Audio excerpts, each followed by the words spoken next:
안녕하십니까. 이종의 돈 버는 부동산 시간입니다. 제가 방송 때나 간혹 말씀을 드립니다. 저는 뭐뭐 다운 게 좋습니다. 겨울은 겨울답게 좀 추워야 좋고, 봄은 봄대로 또 기후가 맞았으면 좋겠고, 그 예전에 고전에 나오는 군군 신신 뭐 이런 얘기처럼 뭐뭐는 뭐뭐 다운 게 제일 정상적으로 돌아가는 사회인 것 같습니다. 물론 제 편견일 수도 있습니다.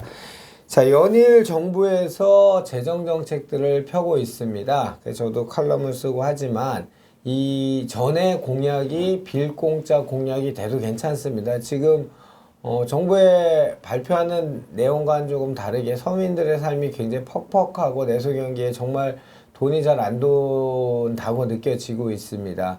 그래서 아마 이렇게 섬뜩한 주제를 또 오늘 곽장석 대표님이 잡아주셨는지는 잘 모르겠는데 좀 마음이 그렇습니다. 하여튼 오늘 다룰 내용은 부동산 통계로 본 경제 위기의 징후라는 주제를 갖고 이야기 나눠보도록 하겠습니다. 오늘도 저에게 좋은 정보 주실 분은 주식회사 도시아공간 곽창석 대표님 나오셨습니다. 안녕하십니까? 네, 안녕하세요. 네. 그래서 경제 위기의 징후가 있다는 얘기입니까? 없다는 얘기입니까? 이런 얘기는 뭐 작년, 재작년에도 계속 그죠. 그 경제 위기가 온다 이런 얘기 많았었는데, 저는 이제 뭐 부동산 하는 쪽이니까 예. 부동산은 저는 주로 이제 통계를 봤을 때 이런 예. 징후가 있냐 없냐 이런 걸 보고 있거든요. 예. 근데 좀 확실한 징후가 한 가지가 나타났어요. 예. 어떤 거죠? 전세 쪽에서 나타났는데요. 예. 그 국민은행 통계가 한 32년간 냈는데 지난 32년간 2월 달에 전세 가격이 특히 서울의 전세 가격이 떨어졌던 적은 단 한 차례 있었거든요. 아, 딱 한 번밖에 없었나요? 예. 그게 언제냐면은 IMF 외환 위기 때 예. 그때 그 98년 2월에 한 2% 정도 떨어졌던 그때를 제외하고는 글로벌 금융 위기 때도 그렇고 아무리 힘들었을 때도 신학기를 앞둔 2월 달에 전세 가격이 떨어진 적이 이사철 없어요. 때, 예. 예. 왜냐하면 이제 학기를 앞두고 있기 때문에 그쵸. 이사 거래가 늘고 이제 뭐 매매는 몰라도 하여튼 전세 쪽은 늘 올라왔거든요. 2월 달에. 그래서 제가 작년 9.13 대책에 나왔을 때도 예. 올해 2월 달이 되면은 이제 전세 매매가 회복이 될 거다. 국지적 상승을 할 거라 예, 얘기하셨죠. 그런 예측을 해드렸는데 예. 이제 올해는 보니까 매매는 뭐 떨어질 수도 있다고 볼 수도 있어요. 여러 가지 뭐 심리적인 요인도 작용하고 하니까. 그런데 2월이 지나지는 않았지만은 서울 아파트 2월 전세가 변동률이 여러 조사기관 평균을 내봐도 한 월간 0.4 내지 0.5%가 떨어지는 걸로 지금 나오고 있어요. 예. 그래서 이게 굉장히 대단히 이례적인 현상이라서 이게 이유가 뭘까 뭐 여러 가지 지금 분석을 하고 있는 중입니다. 그러면 그게 지금 그 부동산 가격이나 경제 위기의 징후라고 단초로 보시는 건가요? 뭐 이것 말고도 여러 가지 통계가 있지만 지난 통계를 낸 이후에 32년간 한 번도 없었던 일이 IMF 때는 뭐 대한민국 전체가 경제 위기에 빠졌던 때고 대출 금리가 뭐 25%씩 뛰던 때니까 아주 뭐 그럴 수 있었다고도 보는데 지금은 그런 정도의 위기가 아니고 지금 상황으로서는 그냥 뭐 약간 어렵다 정도인 것 같은데 이미 통계로는 나타나고 있거든요. 그래서 이게 어떤 징후들 중에 하나가 아니겠는가 하는 생각이 드는 겁니다. 그 지금 유튜브나 또 다른 전문가로 이제 활동을 하신다고 주장하는 분들이 이제 경제 위기설을 퍼치는 분들이 많아요. 근데 이제 그 여러 가지 위기를 얘기하시는 분들의 내용을 들어보면 어떤 조건이 완성이 되면은 그 조건 하에서 어떤 결과가 나올 것이다. 예를 들면 미국이 금리를 계속 올린다면 뭐 세계적인 경제 위기가 올 것이다. 그렇죠. 또 뭐 한국 경제가 어떤 조건이 만들어져서 뭐 계속 경기 선행지수나 실사지수나 이렇게 나빠진다면 위기가 그쵸. 부동산의 위기가 올 것이다. 이런 식으로 조건을 걸고 얘기한 건데 그런 조건이라는 건 뭐 예컨대 제가 미국이 계속 금리를 올리긴 힘들다고 말씀드렸잖아요. 예. 그와 마찬가지로 그런 조건이 없이 현재 직접 통계로 나타났기 때문에 그렇고요. 또 한 가지 주목할 만한 통계가 하나 나왔는데, 우리 이제 경매를 아무래도 전체 부동산의 선행 지표로 보고 있는데, 서울 강남권의 그 상가 낙찰가율이 굉장히 크게 떨어졌어요. 통상적으로 이제 감정가 대비한 낙찰가율이라는 게 뭐 떨어져도 낮아도 한 70%, 60% 이 선에서 유지가 되어 왔는데 이번에 보니까 지난 1월 통계가 드디어 50% 이하를 찍었어요. 상가요? 예, 그러니까 감정가 대비해서 48%가 낙찰가율로 나왔거든요. 이것뿐만이 아니고 업무용 빌딩 뭐 공실률이라든가 부동산에 관련된 지표들이 빠른 속도로 나빠지고 있거든요. 물론 이제 매매 쪽으로는 그동안 뭐 계속 떨어진다 했지만은 제가 말씀드렸던 대로 구정이 지나고 한 둘째 주 정도에는 좀 움직일 거다 했는데 일부 거래는 된 것 같아요. 뭐 강남 재건축 뭐 또 고가주택 이런 거 좀 싸게 나와 있던 거 한 2, 3억 떨어진 것들이 2월 말하자면 구정이 지난 둘째 주니까 한 셋째 주부터 조금씩 거래는 일어난 것 같아요. 근데 뭐 이런 거야 소규모 거래니까 그렇죠. 전체적인 거를 대변할 수는 없는 거고 전체적으로는 이게 통계 수치가 나빠지는 게 어떤 원인일까 복잡한 원인이 있을 수 있거든요. 정말로 전체 경제가 나빠져서 뭐 예를 들면은 지금 나오는 통계 중에 우리가 오일 쇼크 1973년 오일 쇼크 이후에 최초로 경기 선행 지수와 경기 동행 지수가 동시에 8개월 이상 나빠져 있어요. 이런 게 한 40여 년 만에 처음 있는 일이거든요. 이런 일들이 이제 벌어지는 게 일시적인 건지 말하자면은 이게 뭐 우리가 흔히 얘기하듯이 정부가 워낙 정책을 잘못해서 예를 들면 부동산으로 따지면은 뭐 대출을 규제한 정도가 아니고 대출을 중단시켜 버리고 이렇게 하면서 일시적으로 나빠지는 건지 아니면은 정말 구조적인 문제 예를 들면 한국이 글로벌 금융위기 이후에 거의 10몇 년간 지금 노동 생산성이 계속 떨어지고 있거든요. 그래서 이게 정말 한국 경제가 추락하는 징후인지 그걸 제가 솔직히 잘 모르겠습니다. 현재로서. 근데 지금 대표님 말씀하신 거 뭐 100% 동의하는데 얼마 전에 아직까지 문제는 저는 그런 것 같아요. 얼마 전에 그 다른 이제 썰전이란 프로에서 그 예전에 그 어디죠? 감정원이 아니고 주산현 주택산업연구했던 김연아 지금 국회의원하고 그 국토위 소속 국회의원 민주당 소속 나와서 하는데 아직도 뭐라고 하냐면 과정이다. 좋아지는 과정이다. 이렇게 민주당 소속 의원들이 얘기하는 걸 봤어요. 그런데 이제 문제는 지금 아까 대표님이 선행지수, 동행지수가 40년 만에 동반 하락을 했다. 이런 심각성을 정말 모르는 것 같아요. 정부가요. 그냥 우리들은 옳은 일을 하고 있는데 그 과정에서 이때까지 잘못된 걸 고치니 중간에 이 성장통처럼 아픈 거다라고 이렇게 안일한 대책을 하는 것 같아서 굉장히 불안하고요.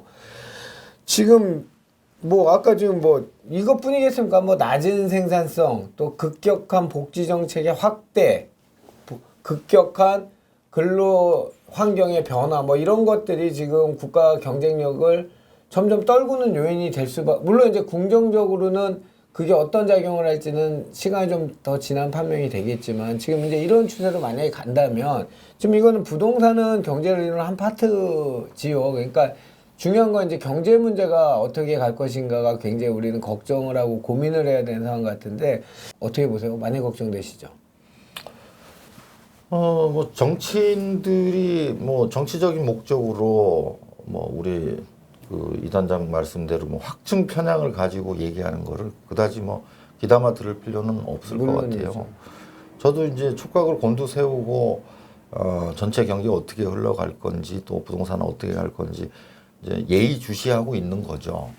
그런데 지금까지의 생각은 뭐 전체 경제가 완전히 위기에 빠졌다고 보기에는 어렵지만 시기상조인 면도 있고 또 어떤 면에서 보면은 뭐 제조업 가동률이라든가 뭐 여러 가지 경기 실사 지수라든가 뭐 소비라든가 물가라든가 이런 전체적인 통계가 나쁜 방향으로 나오고는 있지만 예, 예.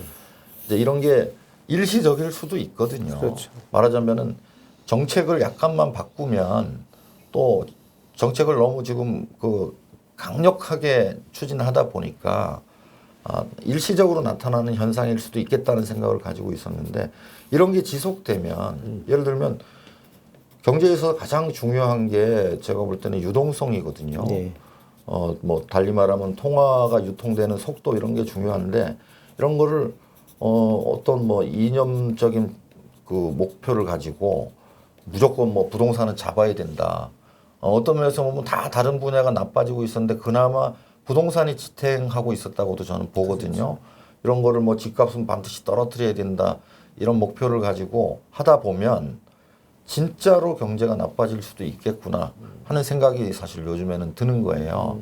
그래서 이제 정부 쪽에서도 이걸 좀 전체적으로 봐야 되지 않느냐. 여기에서 부동산까지 무너져 버리면은 제가 볼 때는 이게 회복하기가 어려운 타격이 될 수도 있겠다는 게 이번 이제 통계를 통해서 전세가 하락이라는 통계를 통해서 나타나는 거고요. 아직도 저는 그렇게 생각해요. 이게 전세가가 떨어진 게 뭐 시장 내부의 단순한 수급 문제라고 보지는 않습니다. 예, 예.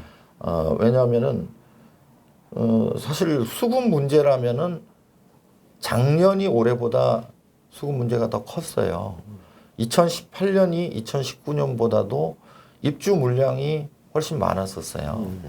2019년 올해는 오히려 입주량이 줄어드는 수급 문제가 개선되는 해이고 특히 이제 2월이라는 해는 이사철이고 또 신학기를 앞두고 있기 때문에 지난 30여 년간 정말 떨어진 적이 없이 왔었는데 이런 신학기를 앞둔 이사철에조차도 서울 아파트 전세 가격이 떨어진다. 이거는 내부 부동산 내부 문제라기보다는 뭐 제가 볼 때는 대출 규제를 너무 강하게 한 그렇죠. 결과가 아니겠느냐 하는 생각을 현재로서는 많이 하고 있거든요. 그래서 좀 부동산을 이게 뭐 다주택자를 때려잡고 뭐 이런 게 그렇게 해서 뭐 세상에 뭐 경제가 잘 돌아가고 하면 좋지만은 다주택자가 세상에 다 사라져 버리면은 그 집 없는 사람들은 더 힘들어지게 돼 있지 않습니까? 전세 시장이 그래서 좀 시야를 넓혀서 좀 정책을 해야 되지 않겠느냐 하는 생각이 듭니다. 그래서 걱정이 사실 많이 됩니다. 그래서 지금 벌써 현 정부 들어서 예타 면제 사업이 한 53조 된답니다. 이번에 24조 1,000억 원 뭐 그거 포함해서 재정 정책을 피겠다는 의제가 그렇게 그러니까 인정은 하고 위기감을 느낀다고는 봐야 되는 거죠. 지금 이런 지표들을 참고 안 하고 통계가 잘못됐다 얘기를 하지만 실제는 정부에서는 그런 수많은 재정 정책들을 지금 피고 있죠. 근데 이제 이게 내려오려면 그래서 저는 이번에 그 조금은 괴가 다른 얘기긴 한데 그 SK 하이닉스 얘기 있잖아요. 그거 사실 뭐 그런다고 주변 부동산이 막 올라갑니까? 그건 아니지 않습니까? 저는 SK 하이닉스는 뭐 이거 자체가 뭐 경제에 큰 영향을 미친다 이것보다는 좀 이 참여정부하고 너무나 비슷하구나 하는 느낌을 많이 받아요. 그때는 혁신도시하고 기업도시였잖아요. 그렇죠. 혁신도시, 기업도시 주변에 반대가 심한데도 세종시. 불구하고 세종시도 이제 혁신도시 네. 중에 하나인데 그걸 이제 강력하게 추진을 똑같죠. 했죠. 예, 똑같죠. 그렇게 되면서 이제 그 충청권에 뭐 토지 투자 붐이 불고 했던 기억이 있는데 그때가 2004년, 2005년도 참여정부 뭐 2년차, 3년차였었거든요. 예, 예. 그래서 지금 보니까 또 SK 하이닉스를 얘기를 했는데 이 SK 하이닉스가 단순히 뭐 용인 원산면만의 문제는 아니에요. 그렇죠. 그 입지 선정된 걸 보니까 이 확장성이 있어요. 네. 결국은 그 제2 경부고속도로 라인이거든요. 세종. 예, 이제 구리 세종 구리에서 고속도로. 이제 세종까지 세종 가는 네. 고속도로의 뭐 원삼 IC가 있고 그 일대인데 이렇게 되면 또 이 토지 투자, 토지 뭐 소위 말하는 투지 투기로 확대될 가능성도 있어요. 제가 이거를 확대되는 거를 뭐 조장하는 건 아니지만. 아니 그럼요.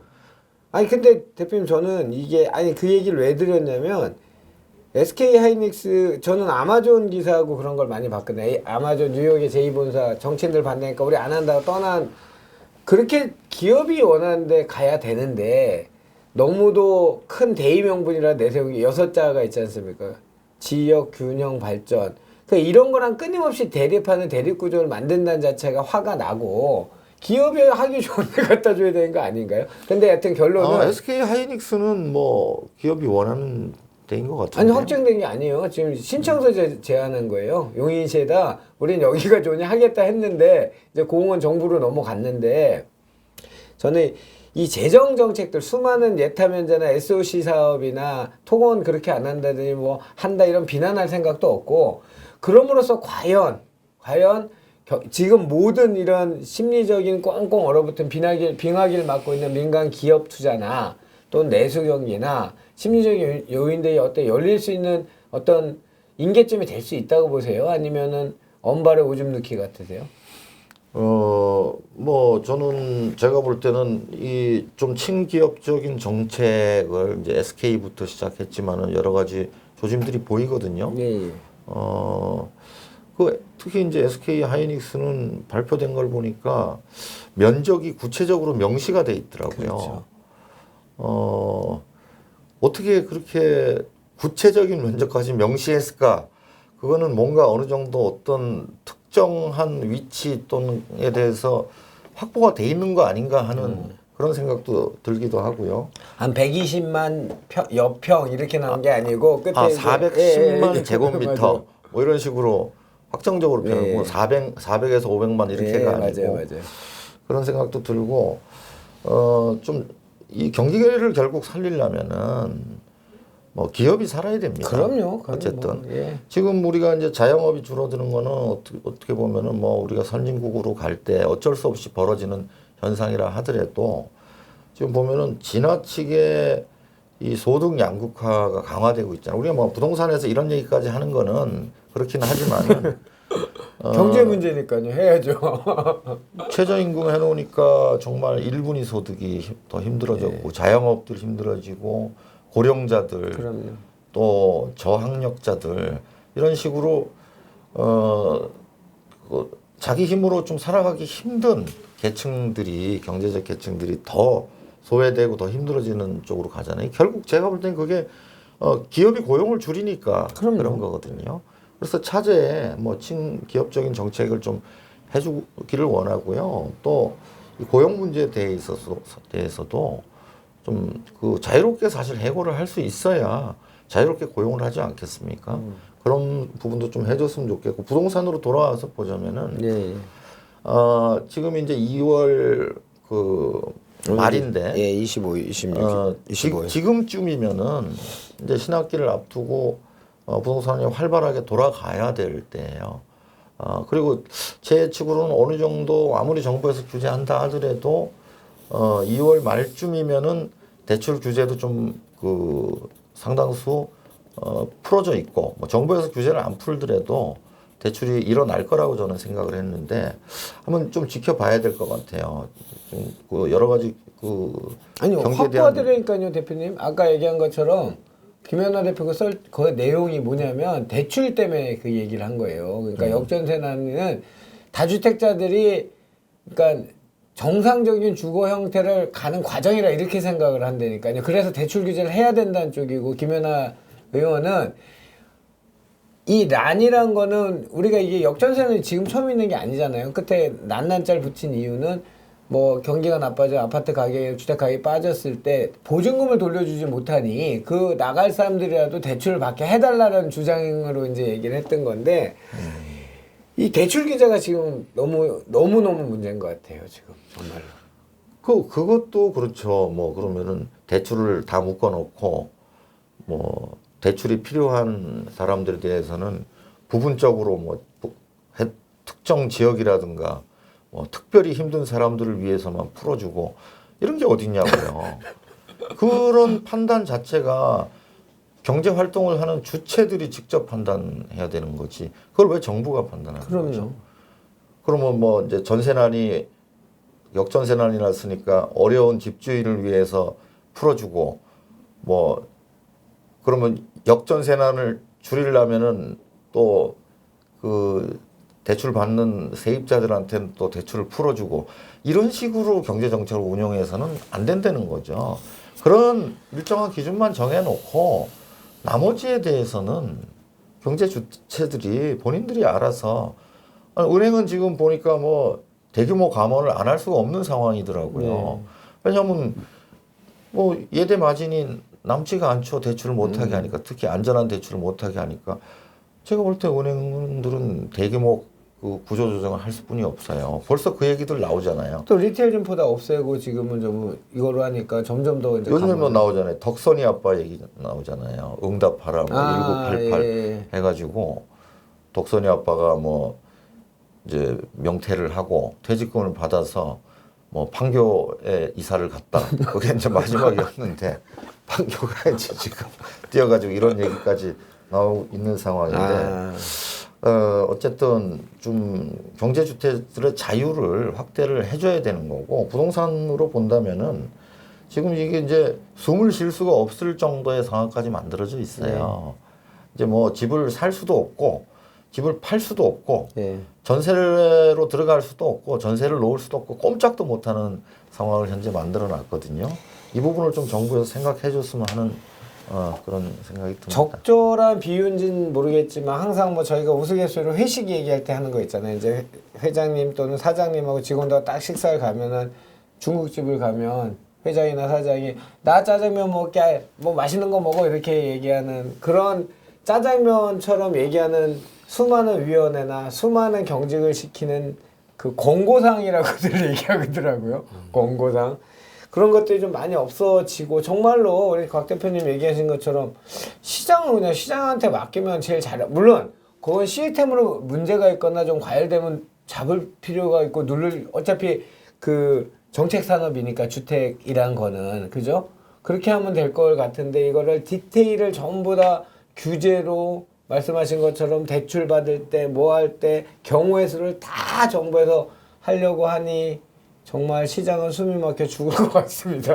곽 대표님 뭐 하실 말씀 없으세요? 오늘 뭐 내용이 조금 커졌는데. 그래서 이제 또 질문을 그렇게 하실 것 같아요. 그러면 올해 서울 아파트값 7% 뛴다는 뭐 전망은 바꾸는 거냐? 그렇죠. 물어보실 것 같은데 제가 오늘 드린 말씀은 이제 전체 경제가 이제 뭐 위기로 빠져 들어간다 그런 말씀은 아니고요.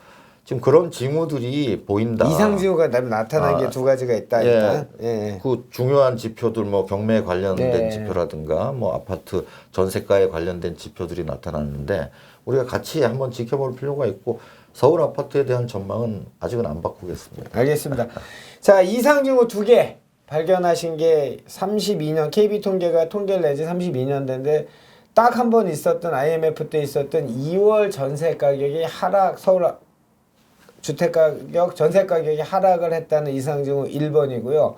이상징후 2번은 강남권의 상가나 업무용 빌딩이 대체적으로 60-70% 낙찰률이 감정가 대비 유지가 되는 게 통상적인 거래 사례였는데 최근에 1월에 48% 낙찰률이 나타났다. 이거는 분명히 체크는 한번 해봐야 될 이상징후다. 그런데 이게 정부 정책이나 가변성이 크기 때문에 주택가격은 여전히 예측하신 대로 상승을 예측하겠다. 아직 안 바꾸시겠다. 오늘 그렇게 마무리하겠습니다. 오늘도 좋은 정보 감사합니다.